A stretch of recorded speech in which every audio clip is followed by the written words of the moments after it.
How to fix the photo has not been saved in face app.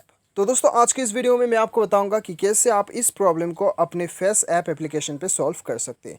तो दोस्तों video के साथ बने रहिए, साथ ही साथ चैनल को सब्सक्राइब करके बेल आइकन को भी दबा दीजिएगा। तो दोस्तों यहाँ पे देखिए, इससे मैं सबसे पहले तो क्रॉस कर देता हूँ। तो दोस्तों यदि आपका जो है यहाँ पे ये एरर आता है तो सबसे पहले तो आप क्या कर सकते हो कि फ़ोटो को जो है आप डाउनलोड नहीं करके अपने मोबाइल में स्क्रीनशॉट ले लीजिए। ठीक है, सबसे पहला ऑप्शन है कि आप अपना स्क्रीनशॉट ले सकते हैं और यहाँ से क्रॉप कर सकते हैं इसे।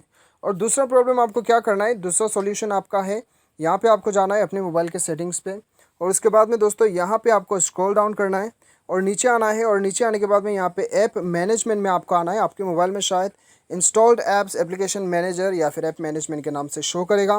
बेसिकली आपको एप्लीकेशन पे आना है। उसके बाद में दोस्तों यहाँ पे आपके मोबाइल में जितना भी एप्लीकेशन है वो सारा शो करेगा। तो आपको यहाँ पे फेस ऐप ढूंढ लेना है। तो यहाँ पे फेस ऐप आ चुका है। फेस ऐप पे क्लिक करने के बाद में फोर्स स्टॉप पे एक बार क्लिक करना है, इसे फोर्स स्टॉप कर देना है। उसके बाद में दोस्तों यहाँ पे स्टोरेज यूसेज में जाके क्लियर डाटा में क्लिक करके एक बार इसे क्लियर कर देना है। क्लियर करने के बाद में बैक चले आइए और परमिशन पे जाके ये परमिशन आपको अलाउ करना है। उसके बाद में जाके अपना फेस ऐप खोलिएगा और आप फोटो डाउनलोड कीजिए, आपका प्रॉब्लम जो है वो सॉल्व हो जाएगा। उम्मीद करता हूँ वीडियो पसंद आएगा। Thanks for watching.